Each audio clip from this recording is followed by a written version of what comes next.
I really wish Ampharos was in Pokemon Crystal. This mon's design is pretty darn good, and it would help out a lot. Ampharos is certainly an interesting topic in GSCUU. It has had the highest highs, as well as the lowest lows, in its decade-long journey.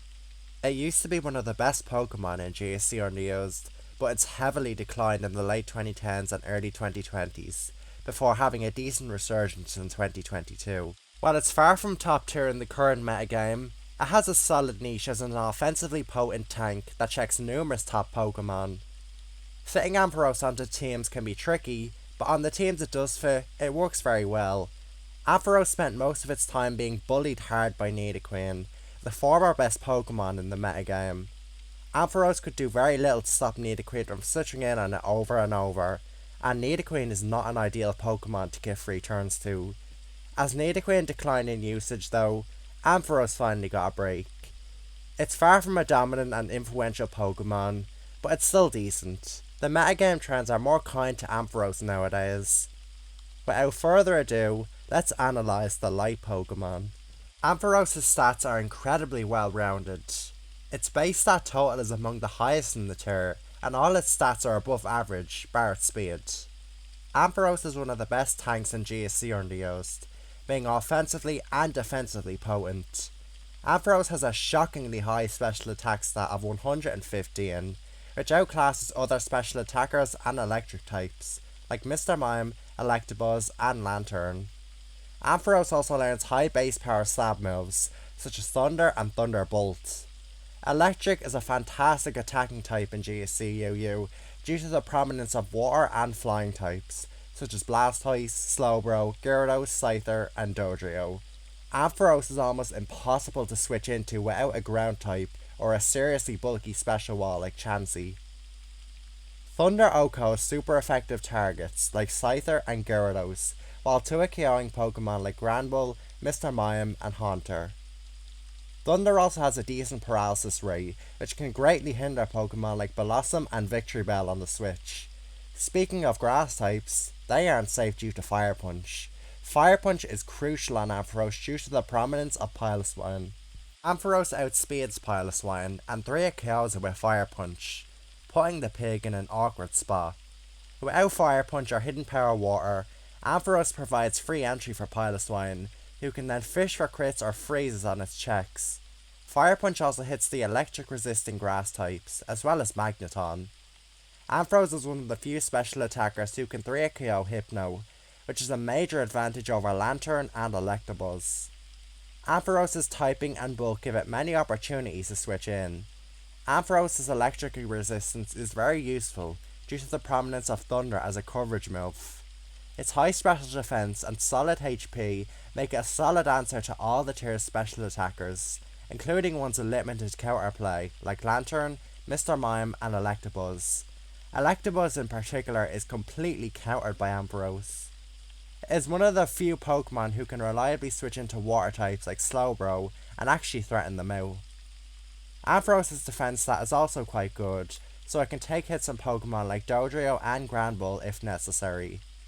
Ampharos only ever uses a Rest Talk set, because without it, it gets worn down too fast and it can't absorb status moves. Rest Talk Ampharos is one of the most consistent switch-ins to water and psychic types. It is just a difficult Pokemon to KO, and few Pokemon can actually switch into it.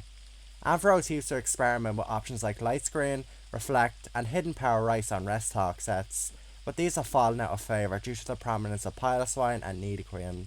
Ampharos can use Hidden Power Water over Fire Punch on Rest Talk sets, which threatens Piloswine like Fire Punch, but also retains coverage on Nidoqueen. Using it means DVs though, and it leaves you without coverage for grass types. Hidden Power Water still doesn't do much to Nidoqueen regardless, and it has Moonlight to switch in throughout a game. Ampharos used to be used on all sorts of playstyles, but nowadays it's a Pokemon you need to build a team around. Ampharos lets in Nidoqueen, so Pokemon like Blastoise and Gligar make favourable partners. The main problem Ampharos faces is its weakness to ground and lack of any real way to threaten Nidoqueen switch-ins. Sure, you can chip away Hidden Power Ice or Water on the switch, but it still doesn't do much and Nidoqueen has instant recovery.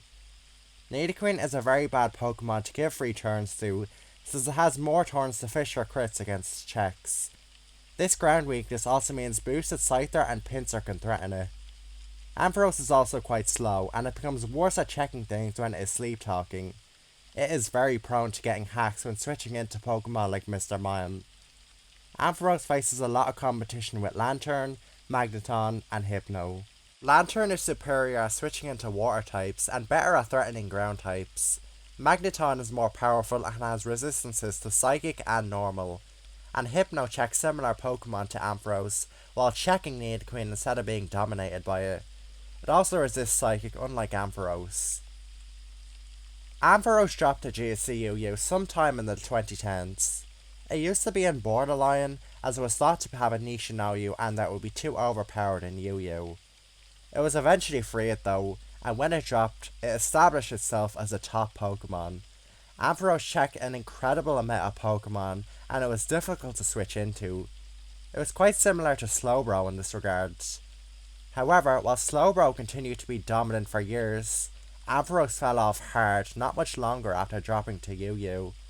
There is one single reason why: Nidoqueen. In the mid-2010s, Nidoqueen was essentially UU's Snorlax. It was used on close to every single team, and it was an incredibly dominant Pokemon. Nidoqueen has no counters in GSC only checks.